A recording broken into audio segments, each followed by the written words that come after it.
o Evangelho continua a ser oferecido a todos. O Evangelho continua a ser oferecido a todos. Bem-vindos. Temos estado ao longo das últimas semanas a estudar a Epístola do Apóstolo Paulo aos Romanos. Esta é a lição número 9, Misericórdia, Romanos capítulo 11, versículos 17 a 32. Já agora, na próxima semana, estaremos no capítulo 12. O título é Sacrifícios e a lição está baseada na passagem bíblica então do capítulo 12, dos versículos 1 até 18. Bem-vindos. Imaginemo-nos de novo na nossa infância. Quantos de nós, meninos, meninas, seja a jogar à bola, como a imagem sugere, ou noutra qualquer circunstância, quantos de nós passamos quantas de nós passamos por aquela situação em que tínhamos de ser escolhidos, em que por alguma razão as equipas eram constituídas e aos poucos iam sendo escolhidos aqueles que numa determinada atividade, numa determinada prática, fosse jogar à bola, fosse uma outra qualquer, eram considerados os melhores. Qual era o sentimento em nós, naqueles momentos em que esperávamos que o capitão da equipa A ou B nos escolhesse? Com que rapidez éramos escolhidos? Éramos dos primeiros ou éramos dos últimos? Ou jogávamos apenas porque éramos o dono da bola? É apenas uma brincadeira. Com certeza eu acredito que em algumas brincadeiras eventualmente seríamos dos primeiros, noutras eventualmente seríamos dos últimos, ou talvez fôssemos sempre dos primeiros ou dos últimos, não sei. Obviamente é uma brincadeira para nos iniciar nesta caminhada que hoje vamos abordar, que é o estudo acerca da inclusão. Todos nós queremos ser incluídos. E de uma perspectiva espiritual, as boas novas, o Evangelho, é isto mesmo. Deus inclui todos aqueles que vêm a Ele com fé. E Paulo, o apóstolo Paulo, na carta aos Romanos, lembrou os seus leitores exatamente que a salvação em Jesus, e é este o Evangelho, é esta a boa nova, a salvação em Jesus está disponível para todos. Ao longo dos capítulos 9 e 10 de Romanos, o apóstolo Paulo sublinhou o papel essencial dos judeus na salvação. Nós já vamos voltar a este slide.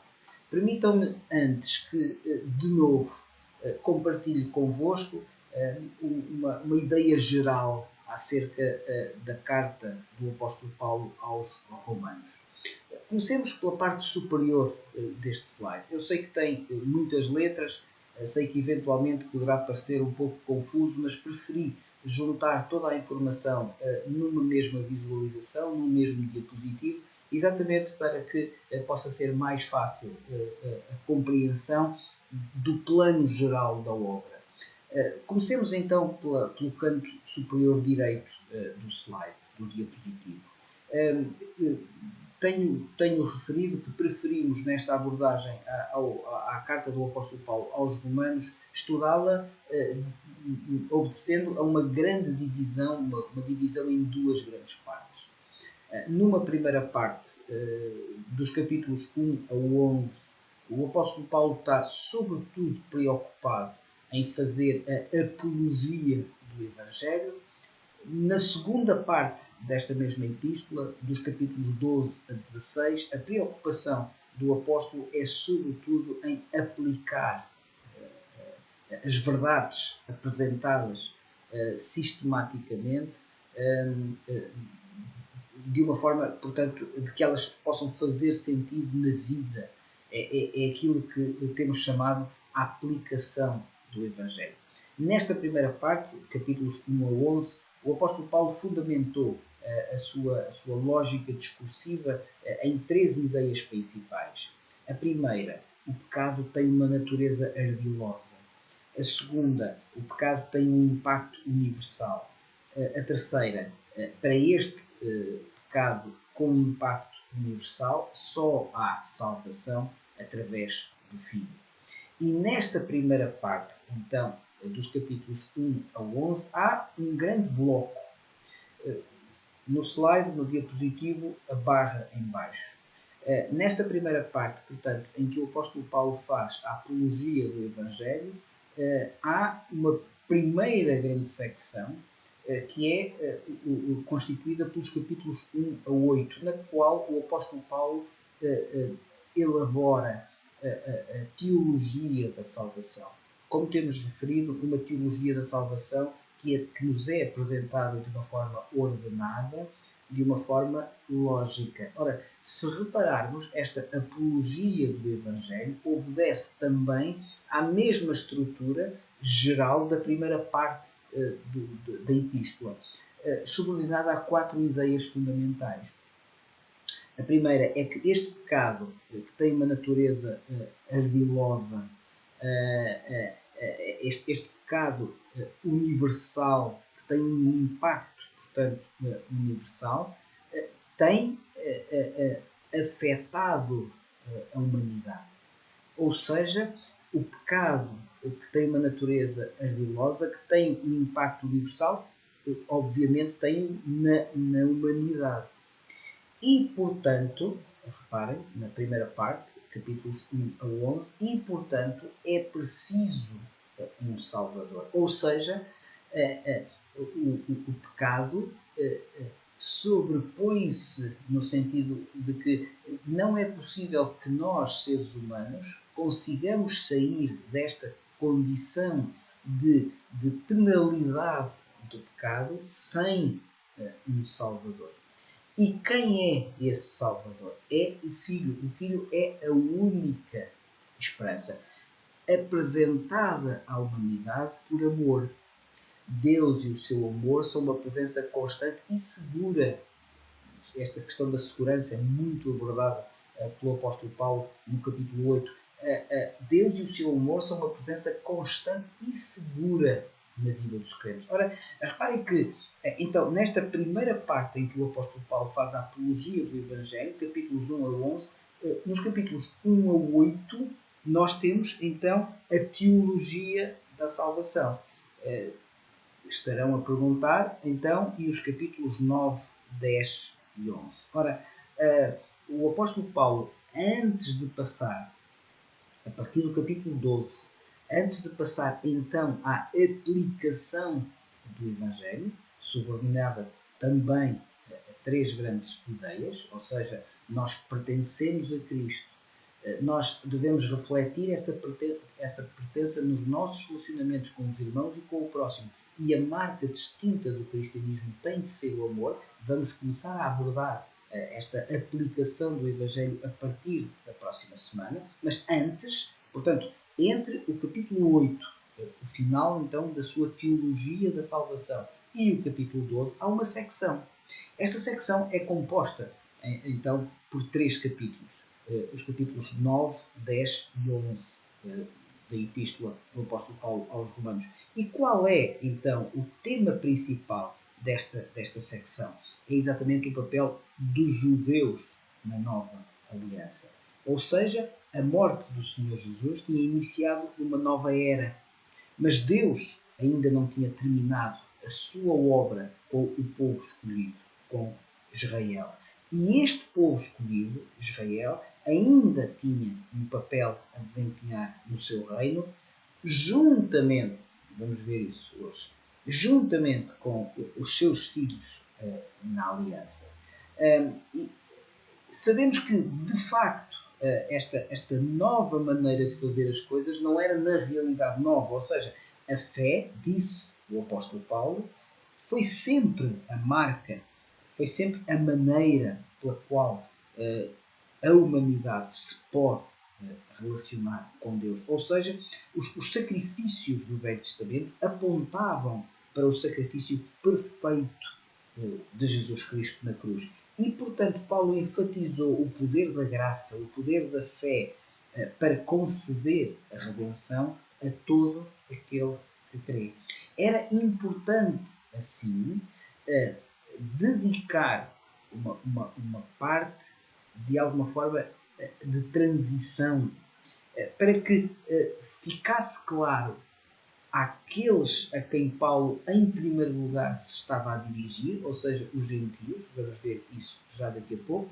Era importante, no entanto, que ficasse absolutamente claro e cristalino qual era o papel, então, dos judeus nesta nova aliança, nesta nova forma de Deus se relacionar com a humanidade. Ora, o capítulo 11 é a parte final desta secção. Mas vamos ao slide então que há pouco passou rapidamente. Qual é o papel então dos judeus nesta nova aliança? Nós sabemos, e não só por referências do próprio apóstolo amplamente nas suas epístolas, mas sabemos também por outras referências da história que o apóstolo Paulo, nas suas viagens missionárias, tinha um hábito. O hábito era de, quando chegava a uma nova cidade, primeiro partilhar o Evangelho com os judeus. Reparem bem, partilhar o Evangelho com os judeus, ou seja, partilhar esta boa nova, partilhar Jesus Cristo, mas primeiro fazia-o entre os judeus, para lhes conceder a oportunidade, antes de tudo, de reconsiderarem a forma como estavam a ver a sua renúncia ao Messias.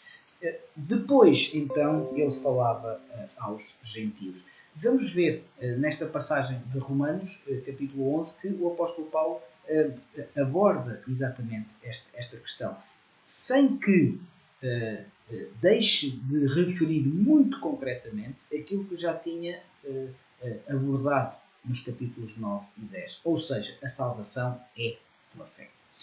Este é um ponto muito importante.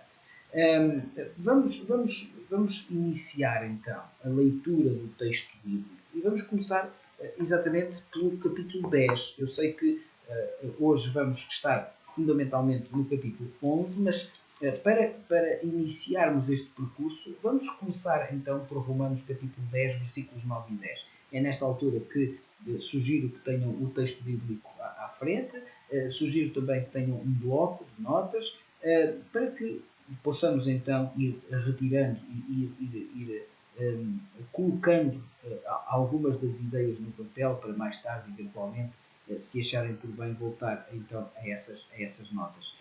Romanos capítulo 10, versículos 9 e 10. Diz assim o texto bíblico: se com a tua boca confessares Jesus como Senhor e em teu coração creres que Deus o ressuscitou dentre os mortos, serás salvo.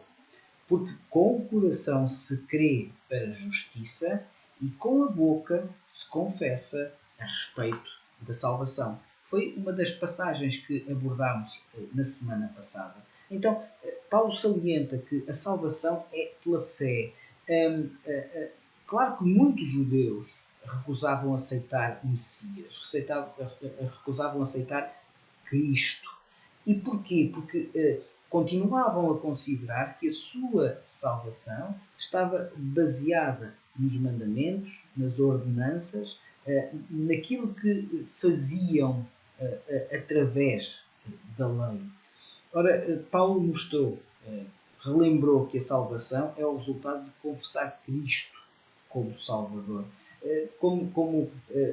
Confessar que Cristo e o seu sacrifício é tudo o que cada um de nós precisa para se reconciliar com Deus. Vejam o versículo 10. Com o coração se crê para justiça. Então, esta ideia de que a salvação é pela fé. Mas, no capítulo 10, e em segundo lugar, o apóstolo Paulo relembrou também que esta oferta tem uma natureza universal. Ou seja, a salvação que nos é proporcionada por Deus não é resultado das nossas intenções, dos nossos desejos, dos nossos sacrifícios, das nossas ações. Não. Deus aceita. E aceita quem? Quem o invoca. Vejamos o versículo 13. Diz assim: porque todo aquele que invocar o nome do Senhor será salvo. Isto são boas novas. E são boas novas para os gentios. E porquê? Porque esta salvação universal abre a porta à reconciliação com Deus, não através do nascimento, não através de se ter nascido na condição de filho de Deus, mas através do anseio, da confissão da incapacidade própria de resolver este dilema espiritual em relação à salvação e aceitar, então, esta oferta misericordiosa, como vamos ver hoje, mas que Deus aceita, então.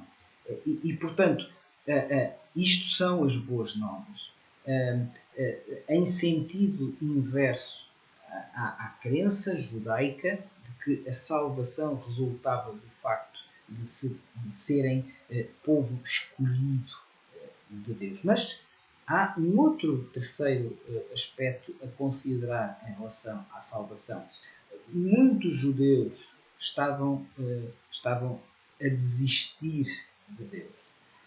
Muitos judeus preferiam ficar convictamente com a sua perspectiva do que tentar perceber que Deus tinha enviado o seu Filho finalmente para ser a lei, para ser o cumprimento da lei. Mas se os judeus, ou muitos judeus, estavam a desistir de Deus, o inverso não se verificava. Ou seja, Deus não desiste.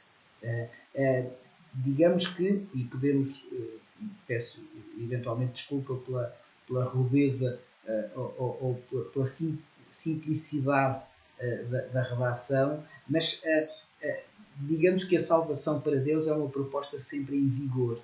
Deus não desiste e portanto também não desiste do seu povo, não desiste do povo escolhido. Há sempre um remanescente de israelitas fiéis que iriam aceitar a graça. Passemos então ao capítulo 11, versículos 5 e 6. Romanos capítulo 11, versículos 5 e 6. Assim, pois, também agora, no tempo de hoje, sobrevive um remanescente segundo a eleição da graça. E se é pela graça, já não é pelas obras. Do contrário, a graça já não é graça. Ou seja, esta proposta sempre em vigor permite que aqueles que vão aceitando o sacrifício de Jesus, final, são aceitos pela graça, pela misericórdia. Os versículos 11 a 16 dizem o seguinte, Romanos capítulo 11, versículos 11 a 16. Pergunto, pois, porventura tropeçaram para que caíssem? De modo nenhum. Mas pela sua transgressão veio a salvação aos gentios, para pô-los em ciúmes. Ora, se a transgressão deles redundou em riqueza para o mundo, e o seu abatimento em riqueza para os gentios, quanto mais a sua plenitude.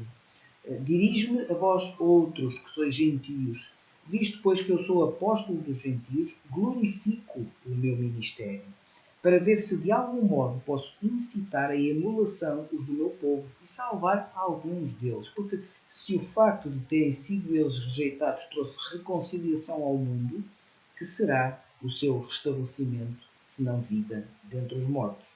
E se forem santas as primícias da massa, igualmente o será a sua totalidade. Se for santa a raiz, também os ramos o serão. Ou seja,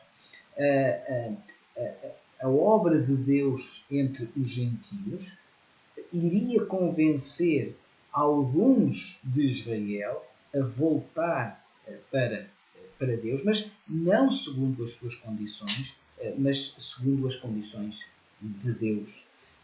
Por fim, Paulo anuncia uma nova árvore. Já vamos falar daqui a pouco. Esta árvore tem dois tipos de ramos. Tem os ramos naturais e tem os ramos enxertados. E Paulo vai então iniciar esta última explicação acerca do papel dos judeus na salvação pela graça através de uma imagem, que é a imagem da oliveira. Romanos capítulo 11, versículos 17 a 21. Romanos capítulo 11, versículos 17 a 21. Vamos ler o seguimento então desta passagem que já começámos por abordar. Se, porém, alguns dos ramos foram quebrados, e tu, sendo oliveira brava, foste enxertado em meio deles, e te tornaste participante da raiz e da seiva da oliveira, não te glories contra os ramos. Porém, se te gloriares, sabe que não és tu que sustentas a raiz, mas a raiz a ti. Dirás, pois, alguns ramos foram quebrados para que eu fosse enxertado. Bem, pela sua incredulidade foram quebrados. Tu, porém, mediante a fé, estás firme. Não te ensoberbeças, mas teme, porque se Deus não poupou os ramos naturais, também não te poupará. Humildade. Romanos capítulo 11, versículos 17 a 21. O apóstolo Paulo, através de uma imagem, que seria uma imagem muito conhecida por a maior parte dos seus ouvintes, através de uma imagem tenta explicar uma realidade espiritual. O apóstolo Paulo tinha estado, e é importante percebermos isto, o versículo 13 é a chave, é a base para a nossa compreensão desta passagem. Diz no versículo 13: dirijo-me a vós outros que sois gentios. O apóstolo Paulo estava então, sobretudo, a falar aos gentios. E estava a falar acerca da dificuldade que muitos judeus tinham em aceitar Jesus como o Messias. E porquê? Porque estavam agarrados à lei. E esta firme pertença à ideia da lei impedia, ou estava a impedir, de ver quem realmente Jesus era. E, portanto, como ilustração, o apóstolo Paulo usa uma imagem, a imagem da oliveira. Curiosamente, seguindo um percurso inverso ao que normalmente se utilizava, e utiliza hoje na agricultura. E porquê? Porque, geralmente, o agricultor enxerta ramos da oliveira cultivada numa oliveira silvestre. Paulo trocou esta ordem. Ou seja, para dar a imagem do que tinha acontecido com a Igreja, Paulo diz o seguinte: nesta oliveira, alguns dos ramos foram cortados. Mas atenção, Deus não destruiu a árvore. Em vez disso, ele enxertou ramos silvestres no seu tronco. O que é que eram os ramos cortados?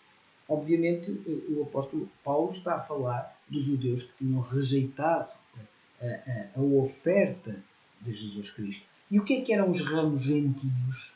Eram, obviamente, os ramos silvestres eram, obviamente, os gentios. E, portanto, Deus tinha incluído os crentes gentios na árvore. Embora eles não fizessem parte da árvore original. Mas este enxerto fez com que, a partir daí, estes ramos crescessem como ramos saudáveis. Esta imagem é muito interessante. Agora, isto podia levar, claro que Paulo estava a usar aqui uma possibilidade, mas que na realidade estava em parte já a verificar-se. E qual era esta possibilidade já visível? Peço desculpa pelo trocadilho. É que alguns gentios podiam considerar-se então, em relação aos outros e em relação a Deus, com um complexo de superioridade. E porquê? Porque os judeus, esses malandros, esses malditos, tinham rejeitado o plano da salvação de Deus. Mas eu, apesar de gentio, eu aceitei. Isto podia até levar ao seguinte raciocínio: Deus ama mais os gentios do que os judeus. Ora, nesta passagem, Paulo diz: não pensem desta forma. Deus ainda não concluiu a sua obra com os judeus, entre os judeus. E esta é a primeira ideia. Por outro lado, não se gloriem. E porquê?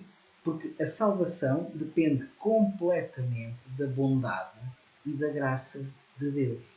Este não te orgulhes tem esta base. E a base qual é? Mais uma vez, uma imagem da árvore, uma imagem da natureza, se quisermos, uma imagem bem ligada à atividade agrícola. A raiz da salvação é Deus. Com a oliveira, não eram os ramos que sustentavam a raiz. Antes, pelo contrário, é obviamente a raiz que alimenta os ramos. Da mesma forma, isto acontece espiritualmente e, neste caso, com os gentios. Ou seja, eles tinham sido abençoados pela obra de Deus no meio dos judeus. E, portanto, estavam a receber o alimento espiritual dele. O que é que isto significa? Significa que a única base, mais uma vez a terra, que os gentios tinham, era a graça por meio da fé.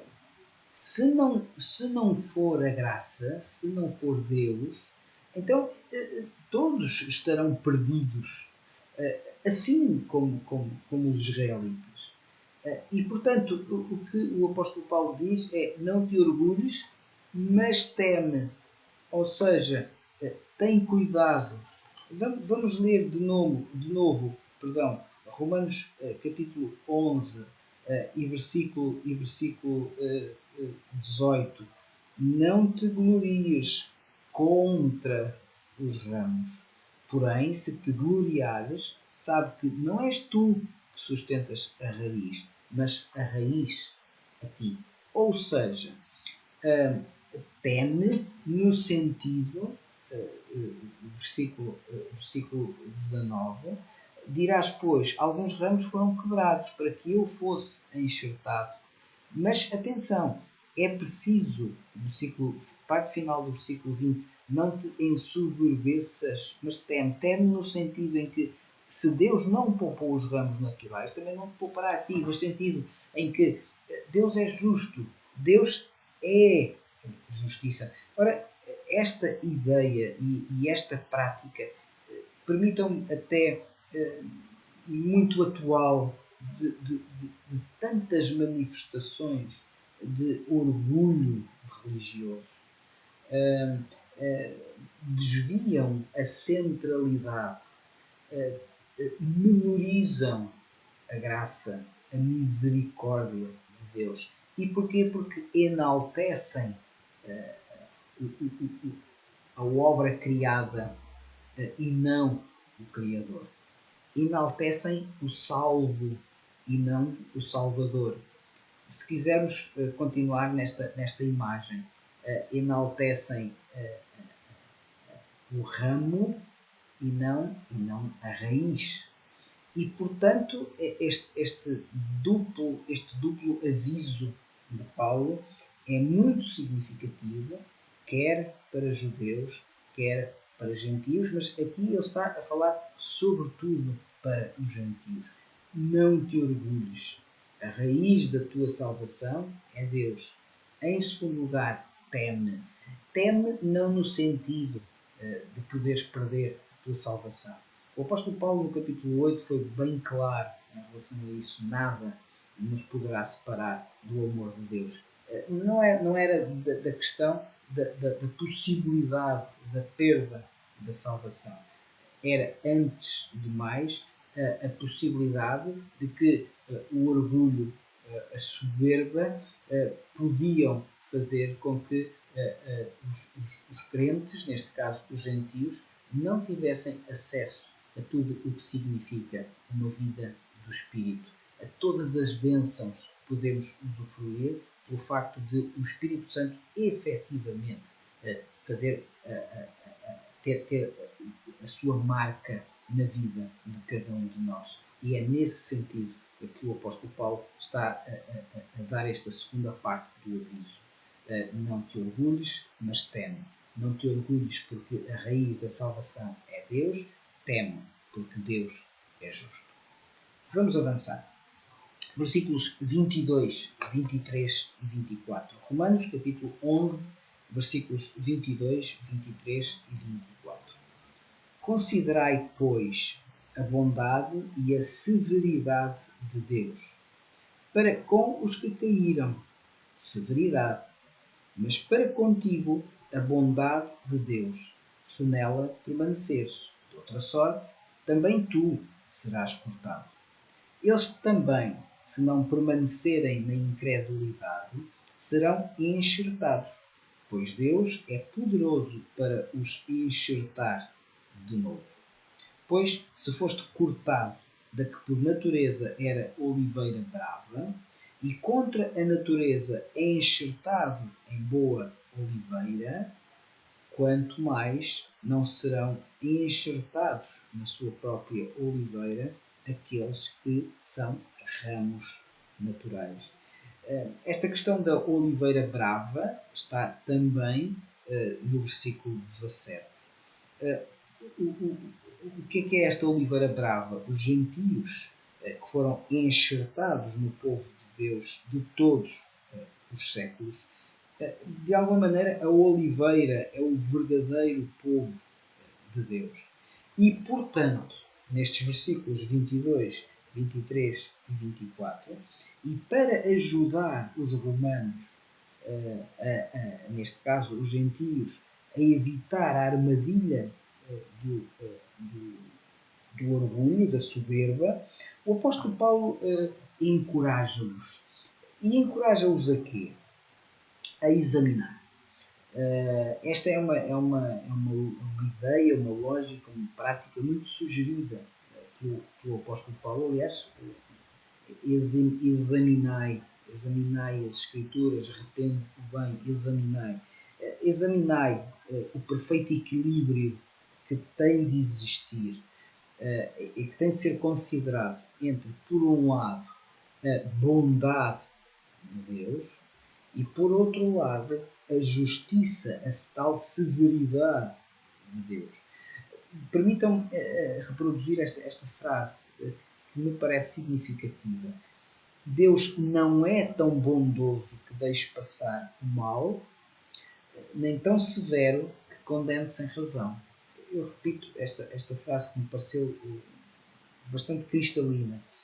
Deus não é tão bondoso que deixe passar o mal, nem tão severo que condene sem razão.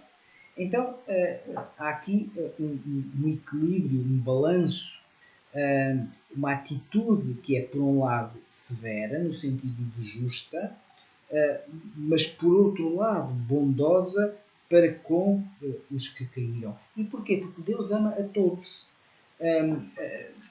Agora, é verdade que aqueles que rejeitam a sua oferta, aqueles que não aceitam, neste caso, que Paulo estava a referir, que Jesus Cristo é o Messias, evidentemente, na sua vida, quer nesta vida, como temos referido, para cada eternidade, deste lado da eternidade, quer tragicamente, diria, do outro lado da eternidade, evidentemente há consequências.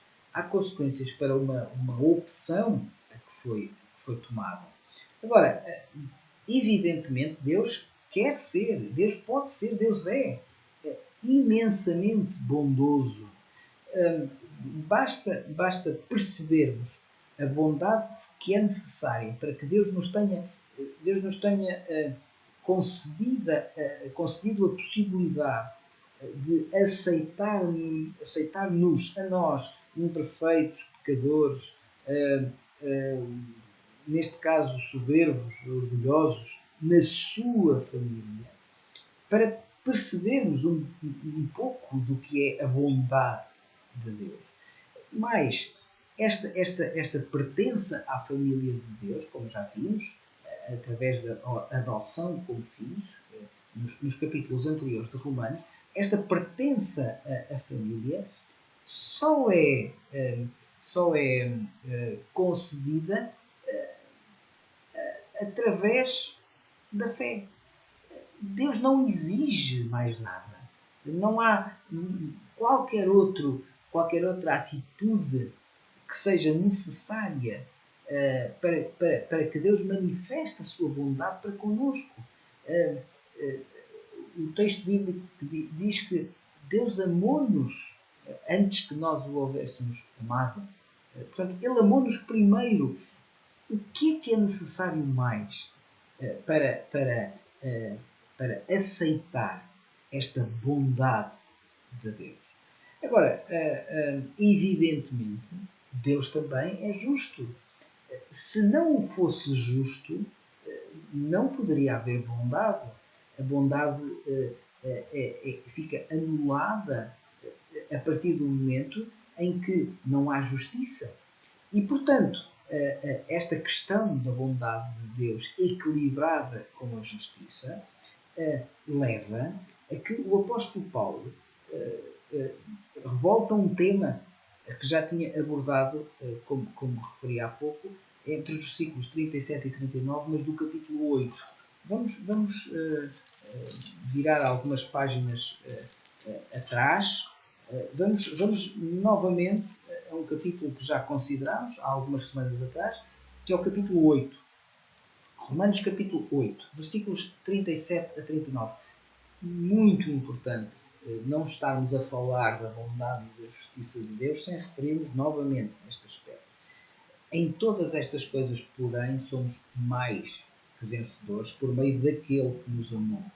Porque eu estou bem certo que nem a morte, nem a vida, nem os anjos, nem os principados, nem as coisas do presente, nem do porvir, nem os poderes, nem a altura, nem a profundidade, nem qualquer outra criatura, agora, poderá separar-nos do amor de Deus que está em Cristo Jesus, nosso Senhor. Ou seja, esta segurança na salvação, esta firme convicção de que a partir do momento em que nós aceitamos a bondade e a justiça de Deus, a partir desse momento, através de Jesus Cristo, através do sacrifício completo de Jesus Cristo na cruz, nós ficamos a pertencer à família de Deus por adoção.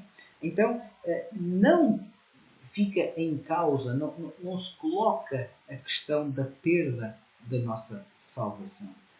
Agora, o que pode acontecer é que, afastando-nos do caminho de Deus, nós deixamos de contar com a proteção de Deus e, portanto, naturalmente, o castigo virá, a consequência das nossas ações virão e farão parte da nossa vida. E, portanto, é necessário permanecer fiel, mas agradecido para com quem nos chamou, para com quem amou, para com quem se disponibilizou e, portanto, nos oferece de mão estendida a possibilidade de voltarmos a ter um relacionamento restaurado com Deus. E, portanto, esta esperança no sentido de certeza de um dia irmos viver eternamente com Deus. A partir da base de que isso é possível por causa da fé, é não é o resultado, perdão, é a prova de que fomos enxertados na oliveira. Romanos capítulo 10 e versículo 17. Romanos capítulo 10 e versículo 17 diz assim: e assim a fé vem pela pregação e a pregação pela palavra de Cristo. Então, a ideia de que Deus restaura a vida de qualquer um que queira dirigir-se a Ele com fé. E, portanto, através de Jesus Cristo, através da palavra, nós podemos perceber que há esta possibilidade de voltarmos a fazer parte de um relacionamento com Deus. E este plano sempre foi baseado na fé. O plano de Deus, eu repito, este plano, o plano da salvação, já manifesto a Abraão, o plano da salvação, o plano de Deus foi sempre baseado na fé. E, portanto, com esta convicção, Pedro disse a Jesus: tu és o Cristo, o Filho de Deus vivo. E Jesus disse: então, Pedro, também a ti te declaro que sobre esta pedra, ou seja, não sobre ti, mas sobre essa afirmação, essa pedra angular, que sou eu, tu és o Cristo, o Filho de Deus vivo, constituirei, edificarei a minha igreja. Então, sempre foi, este plano de Deus foi sempre baseado pela fé e, portanto, com a sua autoridade, Deus enxerta quem crê nesta verdade. Os gentios foram enxertados, mas Deus continua a estender a sua mão aos judeus, ainda que eles se afastem, ainda que eles, num determinado momento, não aceitem a obra de Jesus. Mas os judeus têm sempre esta possibilidade, como disse há pouco, este é sempre um plano em aberto, é sempre uma oferta que está em vigor.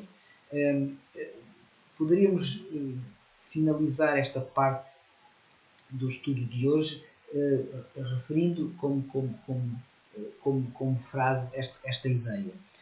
Enquanto os gentios eram como filhos adotivos, os judeus eram como filhos pródigos. É uma ideia que me parece interessante para percebermos isto. Os gentios são apresentados pelo apóstolo Paulo como filhos adotivos. Os judeus como filhos pródigos. Ambos encontraram o caminho de volta à casa do Pai. Os gentios, então, como filhos adotivos, os judeus como filhos pródigos. Todos juntos, então, todos aqueles que creem que Deus é bondade, que Deus é justiça, todos aqueles que creem, então, pela fé, terão acesso, temos acesso a viver eternamente com Deus. Neste mundo, como vimos em semanas anteriores, neste mundo ainda sujeitos às provações. O Senhor Jesus disse: no mundo tereis aflições, mas tendo bom ânimo, eu venci o mundo. Portanto, do lado de cá da eternidade, nós estamos sujeitos às consequências do pecado, o nosso pecado, o pecado de outros, o pecado da humanidade, mas, tendo bom ânimo, eu venci o mundo. Portanto, há uma perspectiva de que esta pertença à família de Deus neste mundo me confere bênção, apesar de haver dificuldades, apesar de haver sofrimento, apesar de haver pecado, mas futuramente, eternamente, me dá a possibilidade de viver eternamente com Deus. Estamos a aproximar-nos do fim do estudo da lição de hoje. Vamos ler dos versículos 25 até 32. É uma passagem um bocadinho maior, mas vamos lê-la com calma para depois retirarmos então o ensinamento para as nossas vidas. Romanos capítulo 11, versículos 25 a 32. Porque não quero, irmãos, que ignoreis este mistério, para que não sejais presumidos em vós mesmos, que veio endurecimento em parte a Israel, até que haja entrado a plenitude dos gentios. E assim todo Israel será salvo, como está escrito: virá de Sião o libertador, e ele apartará de Jacó as impiedades. Esta é a minha aliança com eles, quando eu tirar os seus pecados. Quanto ao Evangelho, são eles inimigos por vossa causa. Quanto, porém, à eleição, amados por causa dos patriarcas, porque os dons e a vocação de Deus são irrevogáveis. Porque assim como vós também, outrora, fostes desobedientes a Deus, mas agora alcançastes misericórdia, à vista da desobediência deles, assim também estes agora foram desobedientes, para que igualmente eles alcancem misericórdia à vista da que vos foi concedida. Versículo 32. Porque Deus a todos encerrou na desobediência, a fim de usar de misericórdia para com todos. Fica na parte final deste capítulo 11, e antes do apóstolo Paulo iniciar então a segunda grande parte da sua carta aos Romanos, fica o aviso. Primeiro, versículo 25. Não quero, irmãos, que ignoreis este mistério. A obra de Deus entre os gentios era apresentada por Paulo aos gentios como um mistério. O que é que isto quer dizer em termos espirituais? O que é um mistério espiritual? É uma verdade antes desconhecida e que precisa de ser revelada. Ora, visto que os romanos eram agora irmãos, ele não queria que fossem ignorantes acerca deste mistério, acerca deste plano de Deus. E, portanto, ao eliminar a sua ignorância, Paulo alertou para um outro perigo. Se um perigo que Paulo não queria que acontecesse era a ignorância, o outro perigo que Paulo não queria que acontecesse, e pela segunda vez ele volta a esta questão, era exatamente a arrogância, era a soberba. Portanto, era preciso esclarecer bem a mensagem para que não houvesse nem ignorância nem soberba. Na sua soberania, Deus tinha permitido, obviamente estamos a utilizar palavras humanas, mas a ideia base é esta. Na sua soberania, e repito, na sua soberania, Deus permitiu que Israel endurecesse o coração contra ele. E isto abriu a porta para que os gentios aceitassem o Evangelho. Mas este endurecimento de Israel não vou chamar, não só é parcial, pode ser também temporário. O que é que isto quer dizer? Quer dizer que alguns judeus, como o próprio apóstolo Paulo estava a falar de si próprio, alguns judeus iriam aceitando o Evangelho, ou seja, iriam aceitando Jesus como Messias. E, portanto, com o tempo, este endurecimento iria desaparecendo. Deus tinha abençoado Israel para que o mundo inteiro fosse abençoado. Vamos voltar a uma passagem lá bem no princípio das Escrituras. É uma passagem muito conhecida. Gênesis. Vamos então ao livro dos inícios. Gênesis capítulo 12. Gênesis capítulo 12, versículos 1, 2 e 3. Gênesis capítulo 12, versículos 1, 2 e 3. Diz assim: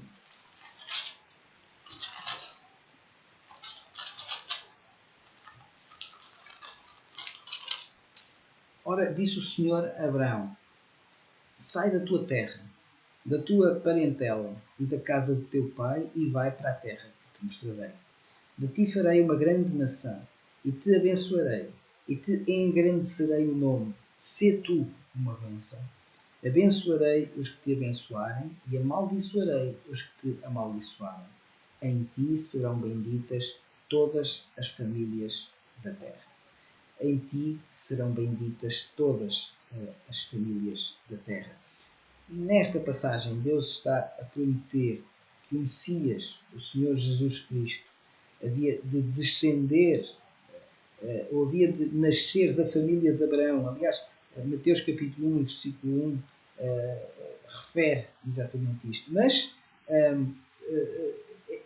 o propósito de Deus é que, através de Abraão, e segundo esta lógica, sejam abençoadas todas as famílias da terra. Ou seja, a salvação é universal.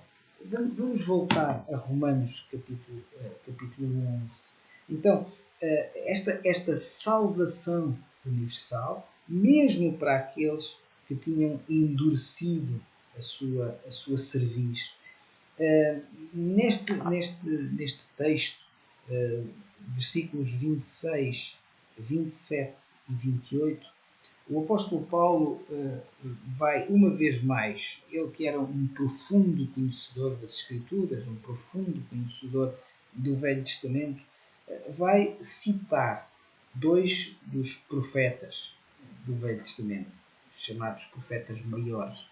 Não necessariamente porque fossem mais importantes em transmitir a mensagem de Deus, mas porque a obra que produziram escrita é maior. Portanto, no Velho Testamento, como sabemos, temos os livros divididos em vários capítulos, em várias secções, sendo que uma das secções é os profetas maiores, os profetas menores, não importante, em relação à importância daquilo que escreveram. Ora, dois destes profetas maiores são Isaías e Jeremias. E o apóstolo Paulo cita um e outro. Cita Isaías, capítulo 59, versículo 20, e para percebermos como o apóstolo Paulo era versado nas Escrituras, vamos ler. Isaías, capítulo 59, versículo 20. Diz assim: virá o Redentor a Sião, e aos de Jacó que se converterem, diz o Senhor. Vamos a Romanos. Romanos capítulo 11, versículo 26. E assim todo Israel será salvo, como está escrito: virá de Sião o libertador, e ele apartará de Jacó as impiedades. Mas neste caso, o apóstolo Paulo reforça, salienta a questão do libertador. Quem é este libertador? Claro que só Jesus, o Messias. Para quê? Para desviar as impiedades dos judeus. Isaías, capítulo 59, versículo 20. Logo a seguir, cita um outro profeta, Jeremias. Jeremias, capítulo 31, versículos 31 a 34. Então, no livro seguinte do Velho Testamento, Jeremias, capítulo 31, versículos 31 a 34. Diz assim: Jeremias 31, 31 a 34. Eles aí vêm dias, diz o Senhor, em que firmarei nova aliança com a casa de Israel e com a casa de Judá. Não conforme a aliança que fiz com os seus pais no dia em que os tomei pela mão para os tirar da terra do Egito, porquanto eles anularam a minha aliança, não obstante eu os haver desposado, diz o Senhor. Porque esta é a aliança que firmarei com a casa de Israel. Depois daqueles dias, diz o Senhor, na mente lhes imprimirei as minhas leis. Também no coração lhes inscreverei, eu serei o seu Deus e eles serão o meu povo. Jeremias capítulo 31, versículos 31 a 34. Se repararmos, versículos 28 e 29 de Romanos capítulo 11, esta e 27, esta é a minha aliança com eles, quando eu tirar os seus pecados. Quanto ao Evangelho, eles são inimigos por vossa causa, quanto porém à eleição, amados por causa dos patriarcas. Então, se em Isaías o apóstolo Paulo viu o anúncio do libertador para desviar as impiedades dos judeus, o apóstolo Paulo vai buscar a Jeremias esta ideia de que quando eles voltassem para Deus, ele é fiel para tirar os seus pecados. Ele tinha feito uma aliança com eles. E, portanto, Deus está pronto a considerar este remanescente. Já no capítulo 9, versículo 27, só para termos uma ideia e para voltarmos a Romanos capítulo 9 e versículo 27, mas relativamente a Israel, dele clama Isaías, ainda que o número dos filhos de Israel seja, e por aí fora. Depois diz o versículo 28, o Senhor cumprirá a sua palavra. Como Isaías já disse, versículo 29, se o Senhor dos Exércitos não nos tivesse deixado descendência, ter-nos-íamos tornado como Sodoma e semelhantes a Gomorra. Mais tarde, no capítulo 11, versículo 5, diz assim: assim pois também agora, no tempo de hoje, sobrevive um remanescente segundo a eleição na graça. Então, esta ideia de que Isaías apresenta sobretudo um libertador, Jeremias que é um libertador fiel. E, portanto, este remanescente são os judeus que vão aceitando esta obra, são aqueles que vão confirmando nas suas vidas que Jesus Cristo é o Messias. Sendo que todas as coisas, Romanos capítulo 8, versículo 28, não sabemos exatamente tudo aquilo que o apóstolo Paulo está a considerar em Romanos capítulo 11, dos versículos 28 a 32. Eles são inimigos por vossa causa, mas sabemos que todas as coisas contribuem para o bem daqueles que amam e servem a Deus, daqueles que são chamados por seu decreto, e sabemos também, João capítulo 13, versículo 16, que Deus ama todo o mundo. Deus ama o mundo inteiro. E que a redenção está baseada na dádiva. Voltamos ao tema, então, ao título da lição de hoje, a misericórdia. A redenção está baseada na dádiva graciosa de Deus. E estas promessas, como diz o apóstolo Paulo, são irrevogáveis. Dizem os versículos 30, 31 e 32. São promessas irrevogáveis, ou seja, quando a graça de Deus se junta à fé, os resultados que isto produz são sempre eternos. A porta de Deus está sempre aberta e está aberta a todos. Daí a imagem da prisão, que nós fomos libertados em Jesus Cristo, através da misericórdia, através da graça de Deus que nós não merecíamos. E, portanto, fica a pergunta para a semana, se assim o quiserem considerar. Que ajustes tenho de fazer para não ser arrogante na minha salvação? Que ajustes tenho de fazer para não ser arrogante na minha salvação? Foi um gosto estarmos juntos. Até para a semana. Graça e paz.